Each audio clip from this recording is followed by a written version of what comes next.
Welcome to Two-Way, everybody. Thank you for joining here. Two-Way tonight. I'm coming to you from a crap airport, to be honest, but I'm glad to be here. And we're going to run through both what occurred today. Primary news, the presidential race is related to the two interviews that the candidates did. Donald Trump with John Micklethwait at the Economic Club of Chicago, and Vice President Harris just finished her hour with Charlemagne the God, and we're going to look at clips from both those interviews. I would say the headline is, as always with these things, if you're a fan of Kamala Harris or Donald Trump, I suspect if you watched the full interviews, you thought they did well. And they both certainly had a lot of good moments. They also both had some less good moments, some contentious moments, either with the hosts or in the case of the vice president with some of the citizen questions she took. So we're going to look at those. I don't think for normal people, I don't think there's anything in either interview that's going to shake up the race. Particularly as we think about the vice president headed tomorrow into her tough day or tough session rather with Fred Bear. I think she'll probably set her some time to prepare. In other words, I'm not sure what she did today is going to be good enough for Brett, but we'll see. If you want to get in the conversation, if you're here on the Two-Way platform, welcome in. Please raise your hand. I already have some hands up. If you're watching on YouTube, welcome in also. If you want to write in the chat, remember, we're about peace, love, and understanding and communicating rather than attacking people or engaging in personal invective. The chat has become on too many days a cesspool. Please don't contribute to that. Contribute to listening and understanding and having a vibrant dialogue. Thank you very much. All right. I want to first, before we play some clips from the two shows, I want to talk to two folks who've been nice enough to join us today. Kristen Davison, longtime Republican strategist, who's worked for many elected officials, including Governor Youngkin in Virginia, Marco Rubio, and Roy Blunt, name just a few of her clients. And then Sophia Nelson, who was a Republican. She's now an independent. She's written for the Atlanta Constitution, Forbes Woman, and former Capitol Hill staffer. Welcome to you both. Now, I confess, I don't see either of you because of the crazy system I'm using here today. So I hope you're both there. Kristen, tell me how you think, just your general overview of how you think the presidential race is going now. Who do you make the favorite and why?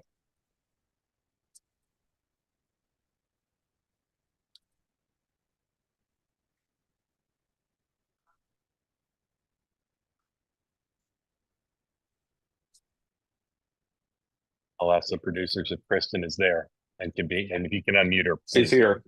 You can unmute her, please. There we go. There you go. It's funny. I go every day is a different winner in my head. One day I think, Harris has momentum. Another day Trump does. I think that it's a head-to-head race. Trump has momentum right now. And as we look in all these key states, particularly where you see the momentum really shifting is in that Rust Belt in Wisconsin, Michigan, and Pennsylvania. And the difference between when you look at the two campaigns, Trump is a once in a generation candidate. He has a unique brand, a unique message, and a unique following. And you feel it's similar to 2016 that those voters are coming out of the woodwork for him from all, whether you're a Democrat or Republican, you believe in Trump. You kind of feel that started right now. So that's where I think gives him the advantage. Harris has a little bit of an advantage just on the ground and in logistical mobilization. And so this, I think, will be if Trump wins, it's because, the people believe in him and want him back. And he's bigger than campaigns and politics. And if Harris can out organize in some of these, precincts, I mean, Pennsylvania, you have 6 precincts in Bethlehem Township alone that could decide the entire election.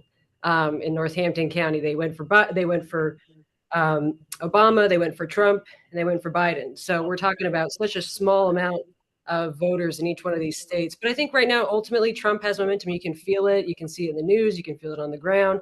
And Harris is going to have to find a way to organize her way to victory in a lot of these places. Kristen, what can you say about the Trump campaign and its supporters' efforts to organize in a novel way, both taking advantage of a legal ruling to use outside groups, which you're familiar with, and also targeting not the normal universe, but targeting less likely voters to turn out Tell me how you appraise how those efforts are going. Yeah, it's unique, and so I definitely think it's a unique way to look at it. I don't know if Trump necessarily needs the same type of organizing that other campaigns do. In 2016, they didn't have a lot of presence on the ground, but you saw him, have a swell of support in these states, um, basically just because of his message and the rallying around the want for change. And so this time around, I'm not sure if the organization, even though I think they're doing something new and different, if it, his message and his power of change compared to the dire, situation Americans are feeling every day with the economy, with the border, with the chaos abroad, might be more powerful than, however many captains you get to go knock on a door. And last question for you before I ask Sophia some. Um, what is the Harris campaign doing well right now? What's something you would single out that if you were sitting in Mar-a-Lago, you'd say, "Ooh, that's smart of them." If she goes on Joe Rogan and she really does, I think the Brett Baer interview, I think is very smart for her to do. I think going on Joe Rogan, when I saw her on Call Her Daddy, I thought Trump should go on Call Her Daddy and Harris should go on Joe Rogan. And you see that happening. And it's smart because it's going to, she is making that overture to voters that are undecided or disgruntled and wouldn't necessarily in a million years ever dream of voting for a Democrat, let alone a Democrat from California. And she's going to go meet them. She's not waiting for them to come to her. And I think that's something that she needs to do to make the margins in the Philly suburbs and the Vegas suburbs and all these places that are going to decide the election. Going to that Nikki Haley voter and talking to them, I think is very smart. We'll see if ultimately, that voter can compromise on some of their principles because, philosophically they should be very different, just an old school Republican and a very extreme Democrat. But I think it's smart for her to make the attempt. Last one, I said last one, but now I have really last one. What of the 7 states, what do you think her best is and what do you think her worst is right now? The 7 states, I think her best is probably Nevada. I think her worst right now is probably Georgia. I think that Georgia or Arizona, those are slipping away for her, I think. Correct answers. Well done. Thank you very much. Stand by. Sophia Nelson, if you could unmute and spotlight, please.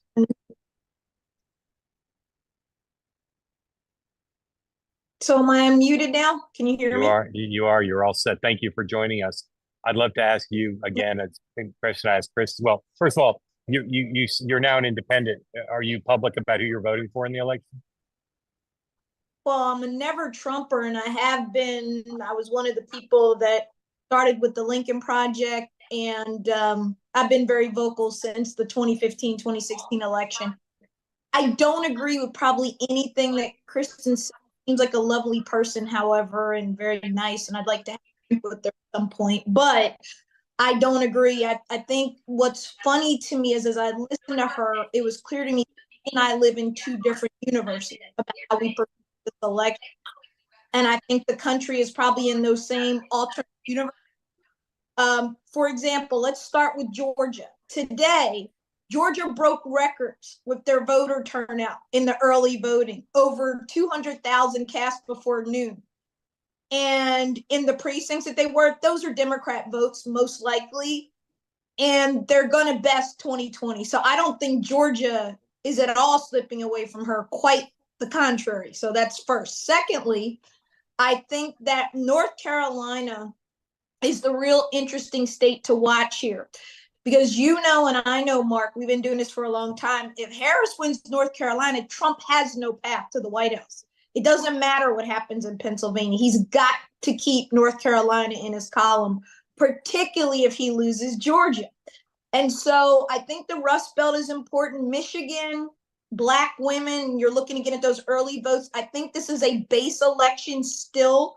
And what I mean by that is it's going to get down to intensity of who comes out to vote, right? So Trump's going to have his base. Harris is going to have her base, but Harris has to solidify that Obama 2008 base. What do I mean? She's got to get Black men back in line, which is why she was talking to Charlemagne the God. And then she's got that intensity factor. Black women detest Donald Trump. That's a universal across the board hand raised. We don't like him for a lot of reasons. But Black men, I think, have been a little bit marginal there. And I think she's working hard to get them back in the column. And so white women are going to decide this election. Remember, I said that, and we'll talk about it. White women will decide who the next president is. And I think that young women are being undercounted when you look at those 8 to 10 million new registrants of young voters. I think the climate issue is very real for them, and I think Republicans continue to deny it. FEMA and the disaster that happened with that, with respect to how Trump totally mishandled that and really used the tragic situation to cause more division, cats and dogs being eaten by people in Ohio and all this stuff. Again, I don't see Donald Trump as ascending. I think it's actually quite sad what I see. Yesterday, the dancing to music for 30 minutes, the not knowing where he is, the not giving clear answers. I mean, we're all old enough to remember that 80 days ago, Joe Biden got thrown out of an election for that very same, not even that bad. He lost the debate and they said he was senile and old and incompetent, and the Democrats got rid of Joe Biden. So it's funny to me that the media doesn't give that same kind of attention to Donald Trump. I think that's interesting. So I don't think he has the momentum at all. I think she does. And every poll, you just look at the 537 that came out today polls, every one of them, she's +3 or +4 in the battlegrounds. And her get out the vote apparatus is 10 times stronger than theirs. Republicans know this on the ground, just talk to them. And she's got way more money. So I think she's looking good right now. And I think she's smart to go and talk to Brett Baier. And I hope she talks to Joe Rogan. But white men aren't her voters. They're Trump voters. Kamala Harris has to lock down Black men and not lose more than 8% or 10% to Donald Trump of Black men. She has to have a high intensity Black turnout. She's got to do well with white women, the abortion issue, the reproductive freedom issue, and she's president. I think, yeah, so we don't see this at all the same. Okay. You didn't say so explicitly, but it sounds to me like you are a Harris voter. She's my sorority sister, and I absolutely am pro Harris. Okay. Absolutely. Tell me a thing that they're doing in Mar-a-Lago right now that you think is very smart and you're worried that they're doing well. Nothing. Nothing. At all. Nothing. So do you disagree Nothing. with your candidate says she's the underdog. Do you disagree with that? She's smart to say that, because what she doesn't want to be is Hillary Clinton, and she doesn't want people to think she's actually winning enough, because you know what happened in 2016. The polls were wrong, number one. Jim Comey happened, number two. Yeah. And people thought Hillary had it in the bag. Even the Trump, Kellyanne Conway and I grew up together. So, George is one of my dearest friends. I was at their wedding, and I can tell you that we talked a lot during that campaign, and they didn't think that Donald Trump was going to win like election night. They were surprised as everybody else. Yeah. So everybody thought Hillary. Of the seven battleground states, what's the vice president's best of the seven, and what's her worst? Her worst of the seven, I think, again, is probably Arizona from what I've seen. She consistently seems to be struggling a little bit there, but I think that the Senate race may help her because he's up by so much against Kari Lake. Yeah. And her best right now is North Carolina. And I think the disaster situation is an act of God that probably helped her out in an interesting way. Yeah. North Carolina is so interesting because some people think it's her best state and some people think it's her worst, literally. So we'll see. All right. I want to look at some clips from the two interviews today. And I will say again, what we all think doesn't really matter unless we all includes an undecided voter from one of the battleground states. But you can go on X and you can see people saying Trump was great, and you can go on and say people he's a disaster. Same with the vice president. So let's start with Donald Trump. Again, he's interviewed in Chicago, the Chicago Economic Club, and most of the interview was about economics, and it was contentious. John Micklethwait, who was the interviewer, who's the editor-in-chief, I think is his title, of Bloomberg, my former boss, very smart guy. Not quite sure how he got to do the interview. The Trump campaign trashed him afterwards. But let's look at the two of them, as I said, often contentious. Let's look at John Micklethwait and Donald Trump talking about tariffs today in Chicago.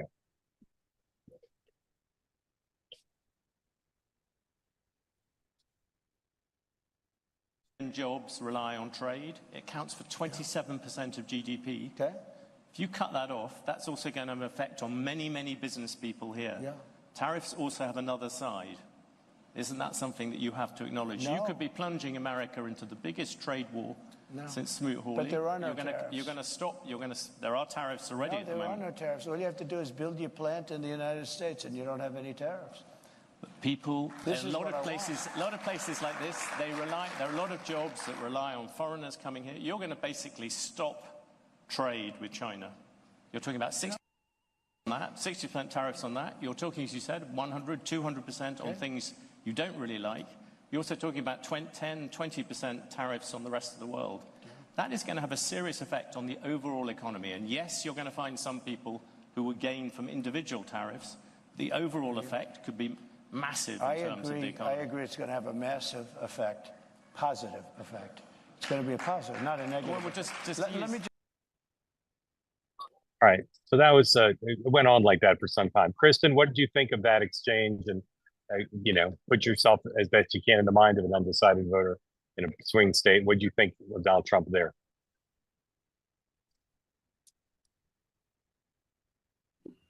There we go. Sorry, I was trying to mute.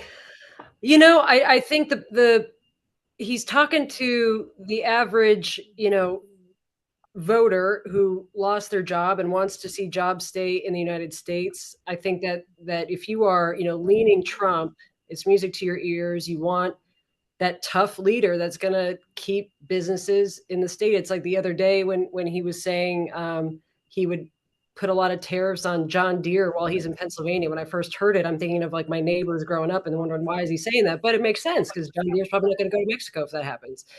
I think, where it could probably rub some folks the wrong ways with those, Sophia called them, white women and black men, but I look at this more like Peloton dads and Stanley Cup moms. So it's like the Mitt Romney Wall Street Journal soy latte drinking male voter in the suburbs probably is going to get a little uncomfortable with that just because it's a little bit different from, their economic outlook, a little bit more populist than I think, some old school Republicans are yet. But for the bulk of, Trump's support and what you see, particularly in Wisconsin, Michigan, and Pennsylvania, that resonates because it translates into, I don't know how many of those voters are watching the, Chicago Economic Club on a Tuesday afternoon, but that message reaches them. That's why former union voters are supporting Trump, former Democrats, because it ultimately is fighting for their job to stay here and not go to Mexico or China or India.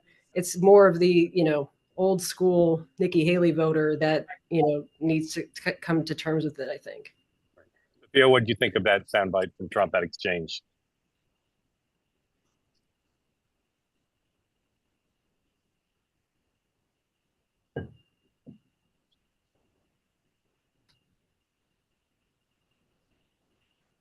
Is she unmuted, guys?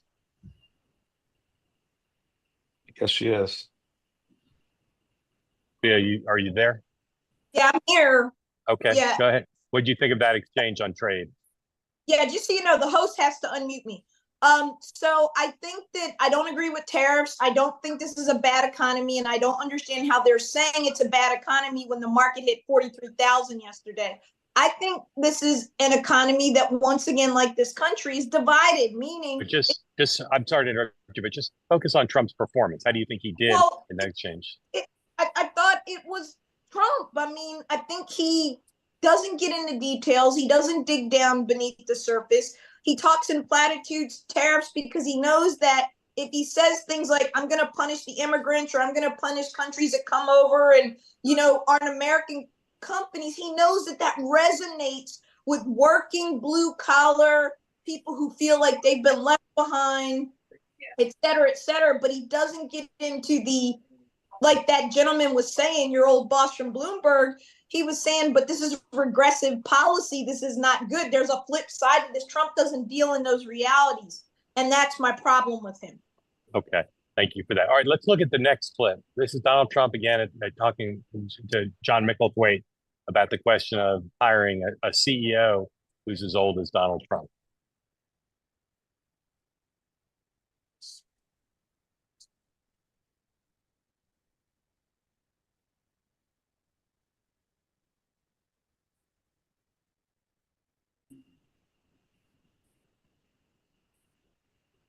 you don't do old. You own and run businesses. Yeah. Would you appoint a CEO who was 78? You didn't give you a medical. Yeah, I would. Depends on this. I met people like Biden, who's in bad shape. I wouldn't appoint him. He's 81 or 82. He's 4 years older. But I'd appoint. I know some of the smartest people I know. I know a man that made all of his money from the time he was 80 to 90, and he was a failure all his life. All right, let's look at another one, and then we'll go to you to comment. Take a look at Donald Trump talking on a different topic from the same event. Go ahead and roll the last one, please.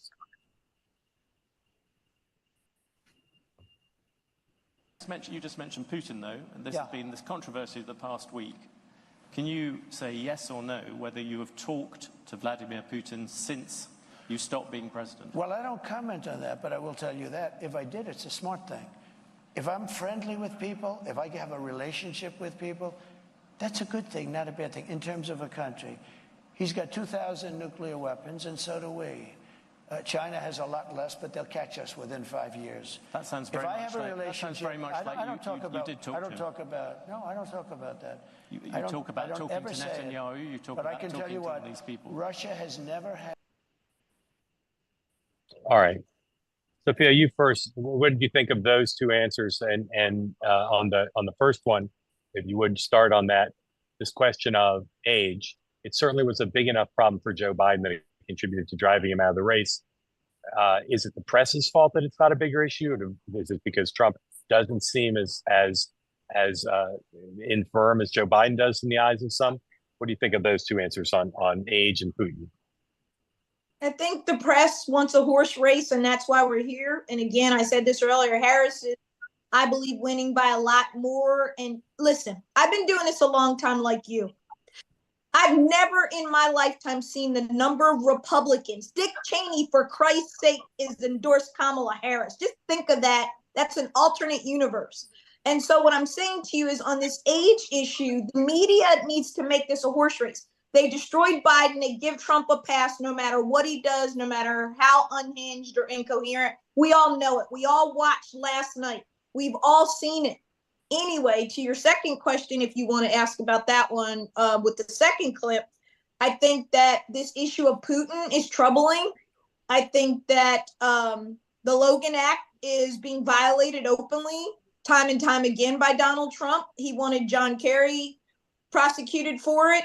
And yet, again, he gets a pass. I think talking to Putin is a problem when Ukraine is an ally and someone we're helping.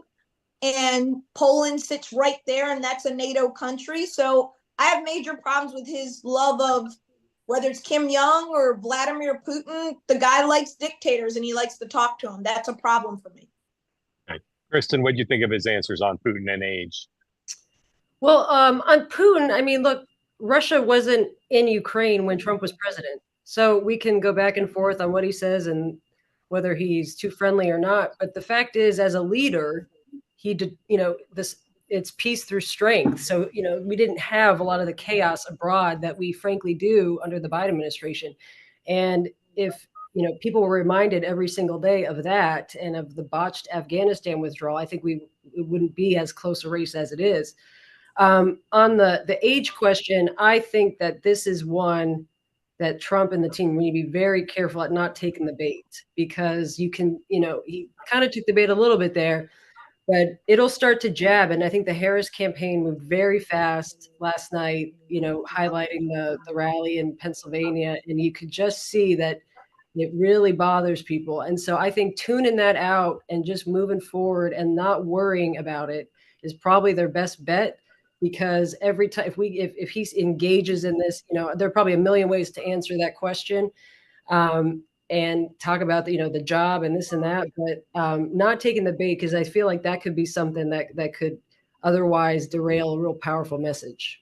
When you say people really care about that, you're saying people didn't like the rally last night, or they don't like old candidates? No. No, when Harris hit him for, they kind of retweeted pictures of the rally and said, is he okay? And so I think that engaging on that, and I think there's probably another truth post back and forth, like let Harris and the media and whoever make those age points, like, don't engage on it. And so I feel like this answer was fine. I think that drumbeat will continue through the Trump campaign. It's going to be something they're going to continue to be asked, and you're going to see people continue to ask for health records and things like that. And it's all meant to get under his skin. And so they would be so smart. I mean, every single day, just keep replaying the clip that, Harris wouldn't, from the view that Harris wouldn't change anything from the last 4 years. I mean, every single day, that's all we should be saying. If someone asks about age, just say, well, what about the last 4 years? Harris wouldn't change anything. Like, we don't have to answer the question they're asking, because it's a distraction. If this election is about age and whether someone's moving faster or playing songs or whatever, then I don't know, how that helps. But the message that, the people, Americans, more believe that the country's on the wrong track than the right track. You can't deny that. The numbers are there. It's very hard to win for the party in power to keep the White House when the numbers are the way they are. So hammer that every single day. Everything else is a distraction. Okay. Vice President Harris's interviewer was not as tough as Trump's. He just wasn't. He spent a lot of the time, Charlamagne the guy spent a lot of time giving her opportunities to clarify things. And I would say, and I listened to probably 85% of it, I would say she was excellent in tone, in confidence, in directness, in trying to issue sound bites to a wider audience and then the specific audience, the demographic that favors that show. It was aired live in its entirety on CNN, so a wider audience would hear it than just the normal listeners. I want to play two sound bites from it. One, first on the issue of reparations. This is an issue that Republicans have been kind of salivating to get her on the record on. And I think that her answer is less damaging to her than the Trump campaign does, based on social media. But let's listen to Kamala Harris asked, do you support, by a citizen, not by the interviewer, do you support reparations for people whose ancestors were slaves in America? Well, first of all, on the point of reparations, it has to be studied. There's no question about that. And I've been very clear about that position. Well, first of all, on the point of reparations, it has to be studied. There's no question. So, Kristen, first, there's obviously a political consultant answer, not for it, not against it, in favor of studying it. Is that a thread the needle, or is that a piss off both sides? I think it's threading the needle. Both sides are going to be able to take away what they want from it. Obviously, she's talking to, some of the base that wants to hear that. But if I'm on the Trump campaign, I'm pushing that out as well. But it was a pretty crafty non-answer. Yeah, and she's given it before, Right. So she didn't clarify. But Sophia, what do you think? Is that a good answer or a bad answer? It's the only answer she can give running as the Black woman for president of the United States of America in an election that has racial overtones that are very loud. They're not very subtle here. There's sexism, there's racism, it's all there. She's got to do what white women have to do, and Black women most certainly have to do every day we go to work, and every day we're in politics. We have to do this thing called shifting.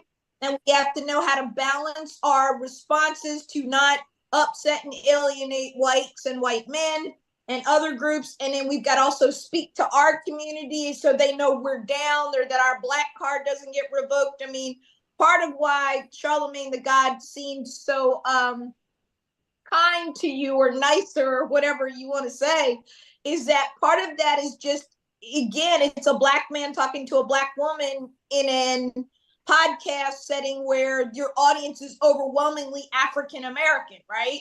So the audience you're speaking to is not the mainstream American audience. It's more of an African American, like, what's the sister gonna do? How, I'm an AKA, HBCU, etc. She's got to thread a needle that Trump doesn't have to thread. You see what happened when he went to NABJ. It was a damn disaster. I could have prepped him for that interview and he'd have done well if he would have listened. But he don't listen, so it is what it is. But all right, let me ask you a question before we roll the last clip here. Are you familiar with the speech in which Donald Trump said there'll be a bloodbath if he doesn't win? I don't. Are you familiar with that? Yeah, I don't know that he said that it was going to be a bloodbath. I think he was talking about. It depends on what clip you see and what you hear, but I am familiar with the context. Okay. And are you familiar with the fact that he specifically was talking about the auto industry? That he said that if he was elected, if Kamala Harris was elected, with the auto industry, right? Yeah. Okay. Yeah. So Yeah. so let's look at a clip from this where she's talking about Play, bloodbath. Mark. I call it. Okay, here we go. Play the clip, please.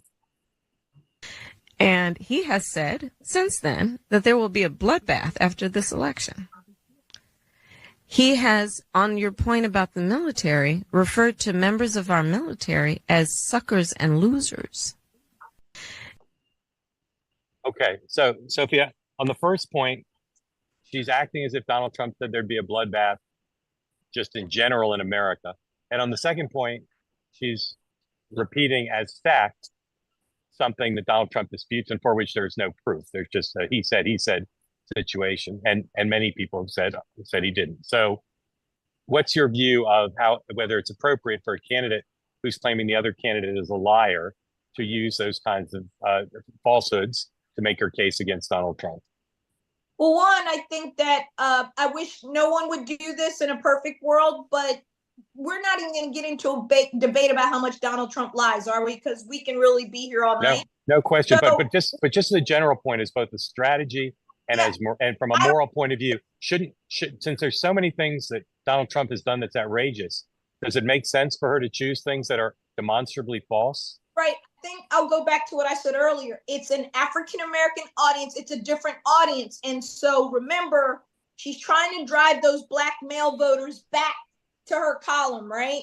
So I think the more bombastic and outrageous you can say Donald Trump is, or that he's going to do a bloodbath, and Donald Trump, like you said, has said far more outrageous things, in my opinion. I think that this is where we are in politics, Mark. It's not a good place, and I wish politicians wouldn't do it. What else can I say?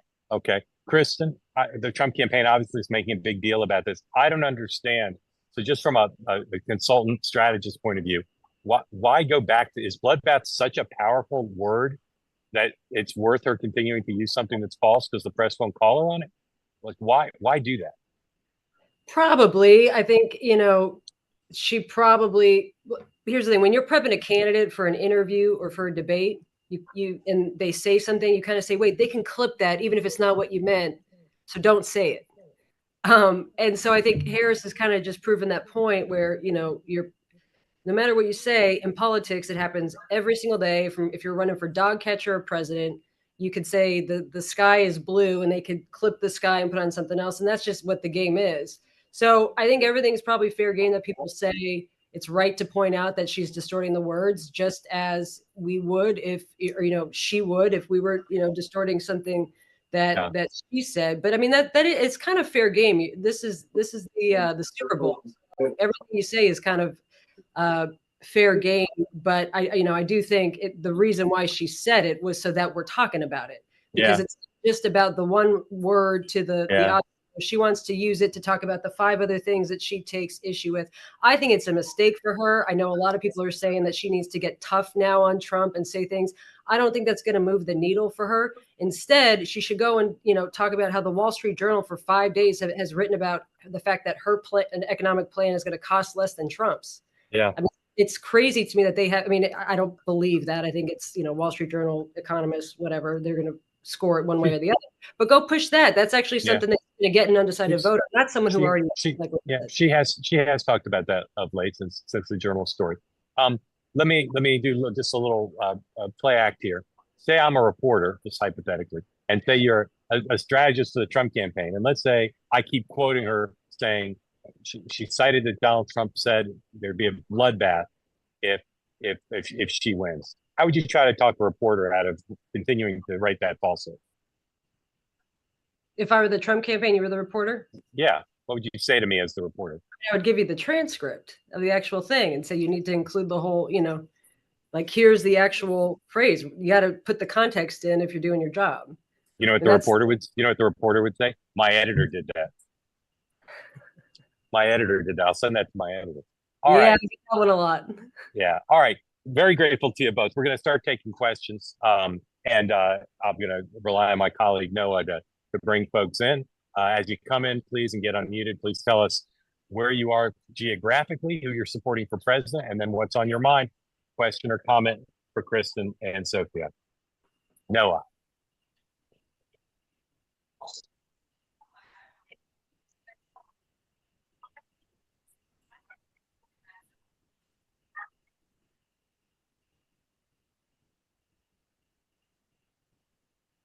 Sorry, guys. How about Ronnie? Ronnie, come on in. Great. I'm Ronnie. I'm in Bucks County, Pennsylvania, literally right across the stream from where Kamala Harris will be tomorrow. I plan on walking to go see her live. Before today, I really thought I was going to vote for Trump this cycle. I listened to that Kamala interview, and I think for the first time this cycle, I saw somebody being themselves. I believed what she was saying. I wonder whether, and this is the question and the point, has she been grossly overcoached, manipulated by some small group that's been telling her what to say, how to say it, and held to that standard, and that's why she's been in hiding? And because of whatever the trend in the last week or so, either she decided on her own or she's been told to be herself. You watched the Charlamagne the God interview, and that's now opened you up to voting for her? I'm Say certainly a lot more impressed by that candidate. Say more about how you found her today that was different than what you'd experienced so far. What are some of the traits she exhibited? She seemed to be comfortable being herself. I think she was answering questions that she knew something about, even when she dodged the answer, like reparations. Thread the needle is what she said. But I didn't feel like she was giving somebody else's false line. She seemed comfortable. She seemed competent. Remind folks, have you voted for Trump in the past? No. No. Okay. Sophia, what do you think about that theory that she's kind of taken off the shackles of coaching and being herself? I think that Kamala Harris, as Oprah pointed out when she did the Unite for Freedom rally that she did for Vice President Harris now about 3 weeks ago, opened with something happened to you the moment that you were passed this torch. You became this more brave, bold, open, relaxed person that we hadn't seen before. So I think she's been doing that the whole time she's been nominated. I also think, strategically speaking, if I had been candidate for president for just 80 days or 70 days or whatever it is, I would have saved all my media until now as well, because this is where people are focused. We're in the last 3 weeks. And I think she's doing all the media and Trump is really not. When is Trump going to sit down with Rachel Maddow? Like, she's going to sit with Brett Baer, right? So I want to see Trump as well. I wish there was another debate, but I think that she's been herself since she got the torch passed to her. And that's why you see the crowds and the money, $1 billion raised in 80 days. So I think she's doing fine. Okay. Kristen, what do you think of the theory? Have you ever over managed a candidate who then first free to perform better? I don't think so. I think, and Sophia's not going to like it, but I think it took her this long to figure out who she wanted to be in this race, frankly. I mean, her positions have flipped and flopped so many times. She hasn't been in a position. She had to, I think either she or some of her strategists have said, she's not running in California anymore. She's not running a Democrat primary. So I think they needed to literally take this time to figure out what her positions were. Sometimes you work with a first-time candidate and you kind of have to walk them through, the ABCs of where people are on the main issue. So I think that definitely was part of it. I think it would have been better for her, more advantageous, had she done this maybe like 2 weeks sooner, get a little more under her belt. But, it's right. People are tuning in now. But I don't think it's that she was being overmanaged. I don't think she knew where she wanted to be on the key issues of the race. Now, I think that, Trump is authentic. His name ID is almost 100%. Everyone knows who he is. I still think he can surprise us. And so, I really wish he would go on, the women podcast. I think that there's some undecided women that he would listen to him on there in a casual setting and be like, is actually, you know, like my uncle or like my neighbor. Get to know him a little bit better too.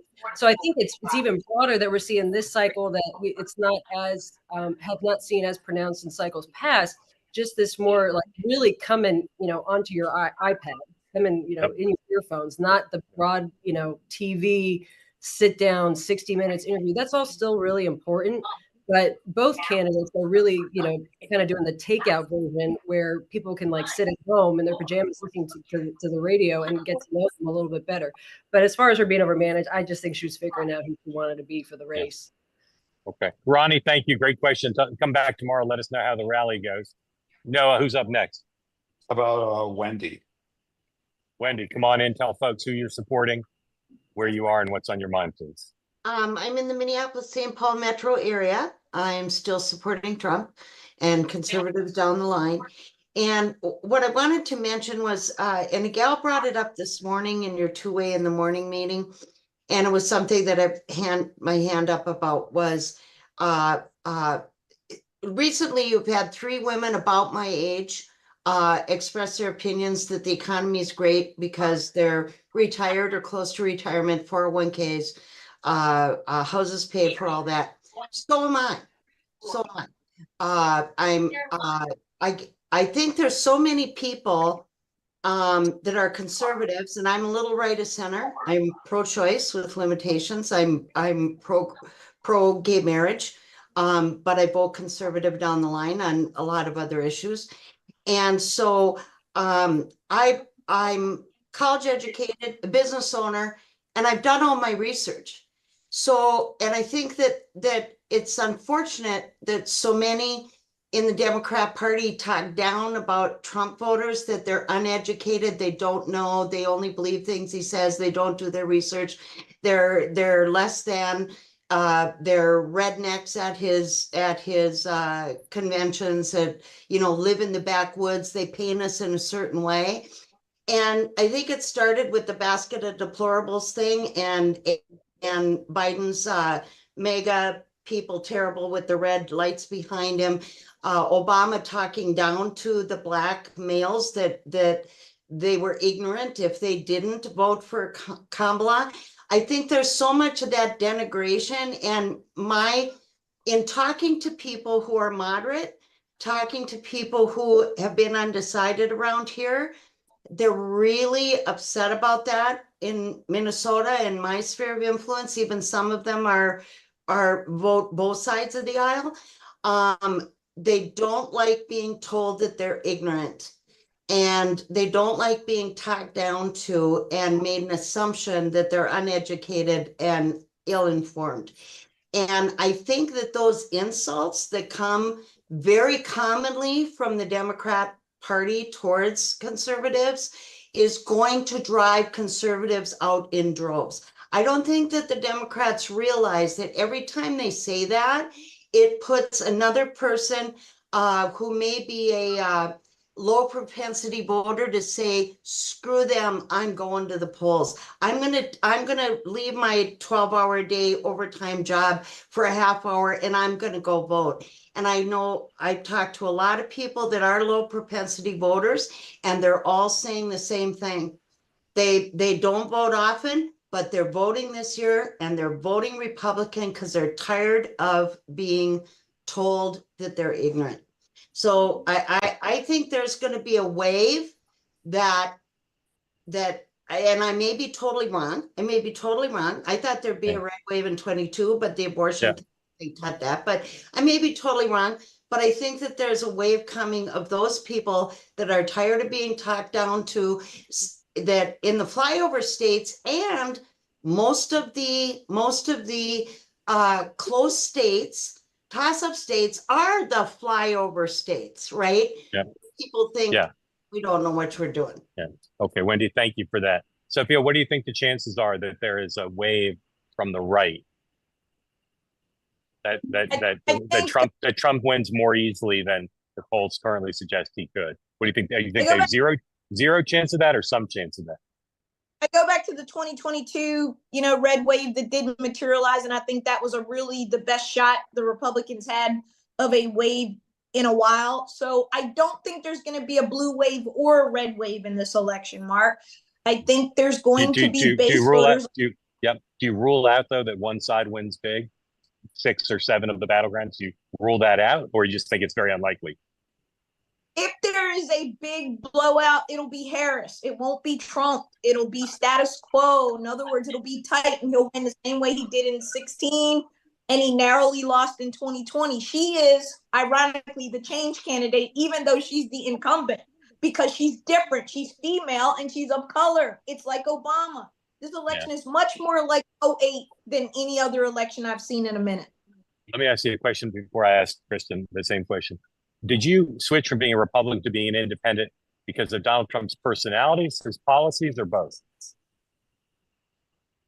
I would love to do a podcast with you and me, to talk about that at some point, because it's much more detailed than what we can get into today. But I left because as a Black woman, the Republican Party doesn't offer me anything at all. It's not a party with people who look like me, who share my experience, who share my values. At one point, when Jack Kemp was my mentor, and when Christy Todd Whitman and Pete Wilson and the moderates that I worked for and came up on, I could be a Republican. But Donald Trump not only offends me as a human being, most of all, but I don't like his rhetoric about immigrants. I don't like the way he talks about women. I don't like that he's a convicted felon. Those things offend me. So yeah, okay, but it's the party as well. Kristen, are you in the, of course it's going to be close school? Are you in the one side could win big school? Or are you in the Halpern camp of it could be close, but either side could win big? I'm probably in that camp. And I think we probably need to have another week of early voting to see how that goes, to know whether it's going one way or the other. There'll be a moment probably, around Halloween where it could break and the dam goes, and Republicans are winning in Wisconsin and Michigan and Pennsylvania, and we're winning 55 seats in the Senate, and, making Nevada competitive and these other states. Or it can, I don't think it'll be, I don't think Harris has a chance of having a wave. I just think she's trying to overcome such strong headwinds of the administration she served in, with so much discontent. And she's, to Sophia's point, right now she is the change candidate in a lot of these polls. Yeah. I don't think she has a shot of being a wave. If there is a wave, if it breaks in about a week and a half, it's going to break for Trump and Republicans. And your firm is very sophisticated reader of data.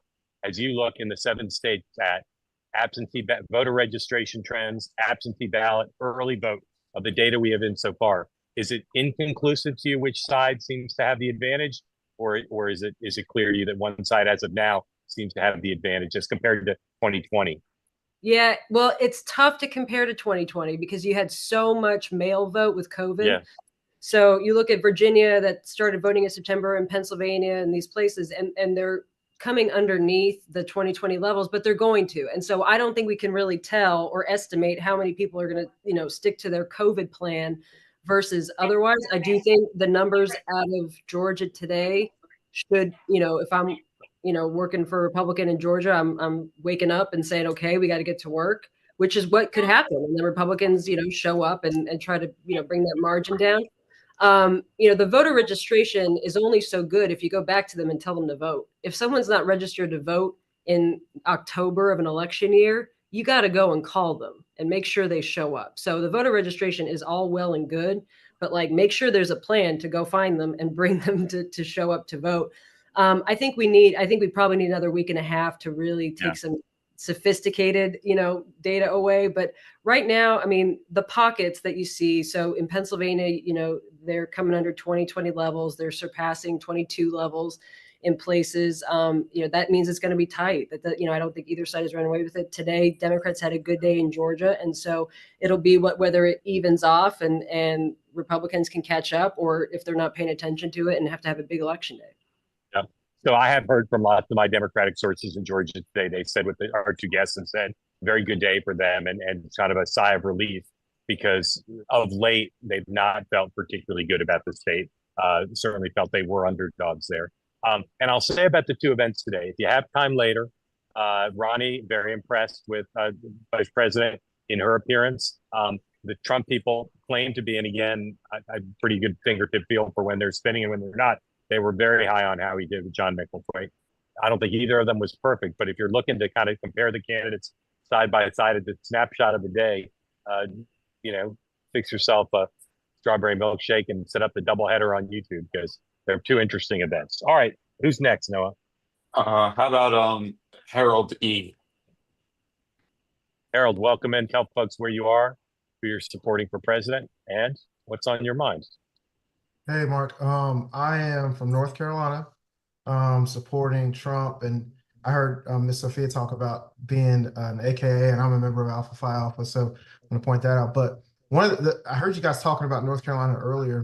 The reason I raised my hand was because I'm an attorney here in North Carolina, and in 2020, I was part of kind of helping coordinate a lot of the organization with the NCGOP.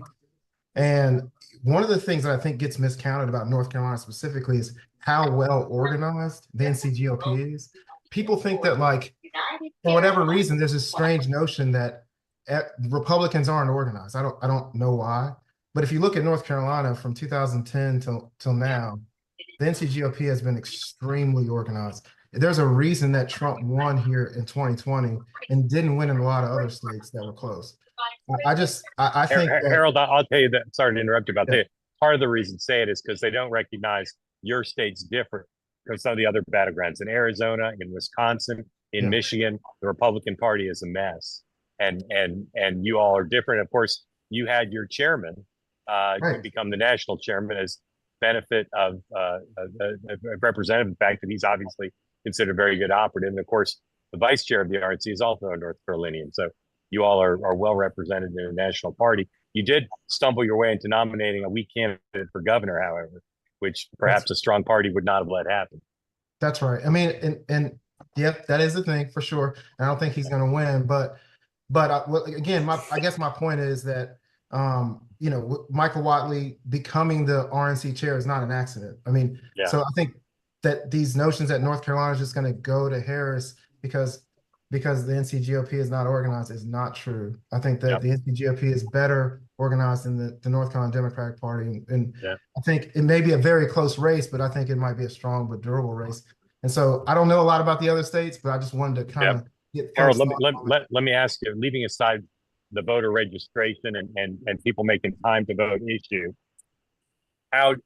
what's your sense of how folks there are perceiving the quality of the federal response to the storm? Is that something that's hurting the vice president or helping her, or hard to say? At first, I thought it was even. I thought it wouldn't make a difference really.